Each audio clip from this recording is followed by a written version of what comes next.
Acting లో Oscar award కి ఒక్క అడుగు దూరం అంట. మరి అదేంటో కనుక్కుందాం. Let me welcome Sanjay.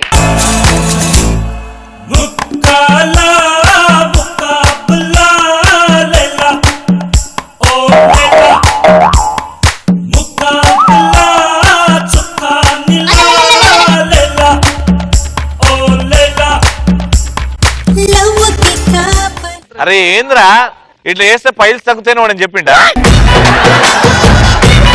మన అబ్బాయిలకి నటించడం రాదు భయ్య, ఎంత కవర్ చేసినా దొరికిపోతాం. కానీ ఈ అమ్మాయిలు మాత్రం నటించడంలో సూపర్. యాక్షన్ చేయండి అంటే ఓవర్ యాక్షన్ చేస్తారు, మామూలు ముద్దులు కాదు. బాత్రూమ్ లో బల్లో బొద్దంగా ఈ రేంజ్ లో పర్ఫార్మెన్స్ చేస్తారు. కానీ 6 అడుగుల మగాడి జీవితాన్ని మాత్రం నాశనం చేసేస్తారు.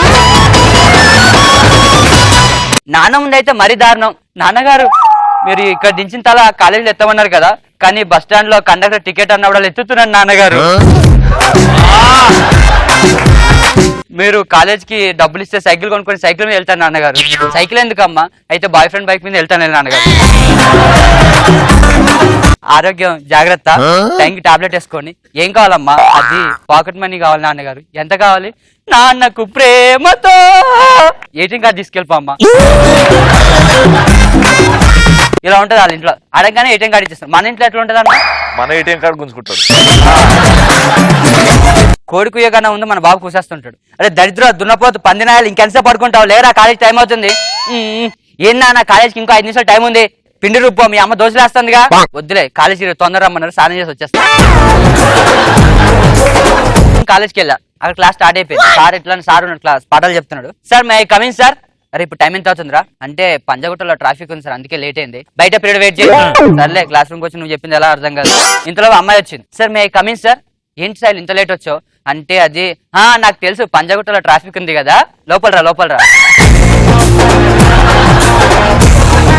అమ్మ నేను అదే రీజన్ కదా సార్ చెప్పింది. నువ్వు అబ్బాయి రాదు అమ్మాయి. అమ్మాయిలకి ఇంట్లో ఎన్ని పనులు ఉంటాయి, ఇంట్లో ముగ్గులు వేయాలి, పేడ చల్లాలి. అరే పేడ చల్లిన తర్వాత ముగ్గులు ఎత్తారా? ఇప్పుడు అమ్మాయిలు పేడ కూడా చల్లుతున్నారా? మరి నువ్వు ఇస్తున్నావు కదా ఇంత. సార్ మీరు ఏ జనరేషన్ లో ఉన్నారు సార్? ఇప్పుడు అమ్మాయిలు ముగ్గు అంటే ముఖానికి వేసుకుని క్రీమ్ అనుకుంటున్నారు. ఇప్పుడు నన్ను లోపల రానివ్వట్లేదు సార్. రాణిస్తాను రా, నువ్వు క్వశ్చన్ ఆన్సర్ చెప్పి. సరే అడగండి, ఇది ఒకటి వచ్చి మీకు. అయితే అదే శ్రీలంగ స్ట్రక్చర్ చెప్పురా. శ్రీలంగ స్ట్రక్చరా? చెప్తా. రాము రోము దీని అమ్మ సి చెప్పురా. ఇంకెంతసేపు రా? ఆగండి సార్, అడగని చెప్పడానికి కాదు, సన్నీలోని స్ట్రక్చరా శ్రీలంగ స్ట్రక్చర్. ఇంతలో అమ్మాయి సార్ నేను చెప్తాను సార్. వస్తు కొండ మొక్కలారు ఎందుకు అంత అరుస్తున్నారు? ఆన్సర్ చెప్తే సార్ ఏమన్నా సార్ ఆశా చాక్లెట్ ఇప్పిస్తాడా? సార్ వీడిని ఎలిమినేట్ చేశాను సార్. వస్తే నీ అమ్మ ఎలిమినేట్ కాదు, వెళ్ళిపోయిన మొక్కన టీసీ ఇచ్చి పంపించాలనాలి.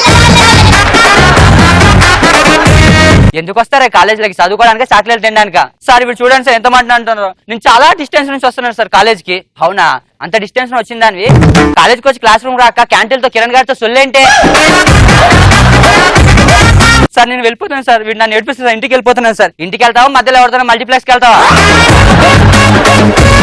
కొత్త అబ్బాయి పరిచయం అయితే అమ్మాయిలు పెద్ద పెద్ద మాటలు మాట్లాడుతుంటారు. వాళ్ళ హాబీస్ అడిగాను అనుకోండి, ఏవేవో మాట్లాడతారన్న. ఎక్స్క్యూజ్ మీ హాబీస్ ఏంటండి? రాత్రి రామాయణం చదువుతాను, పొద్దున్న తులసి కోట చుట్టూ తిరుగుతాను. వావ్ సూపర్ అండి. మీరు ఫ్రీ టైంలో ఏం చేస్తుంటారు? అనాథాశ్రమంలో అట్టిపళ్ళు ఇస్తుంటాను. అబ్బా మీరు నిజంగా గ్రేట్ అండి బాబు. మరి నెక్స్ట్ మీ గోల్స్ ఏంటి? ఏముందండి, ఆడవాళ్ళ మీద జరిగే అన్యాయాల మీద పోరాడతాను. ఏడా మల్టీప్లెక్స్ లోనా? హైటెక్ సిటీ పబ్బుల్లో నీ చెడ్డీ మిడ్డీలు చూడలేదు అనుకున్నావా? మీరు ఎవరిని చూసి ఎవరు అనుకుంటున్నారో? నీ ఫేస్బుక్ ప్రొఫైల్ చూసానే. అది నేను కాదు. మరి నేను ఆ చెడ్డీ వేసుకొని దిగింది ఆ ఫోటోలో.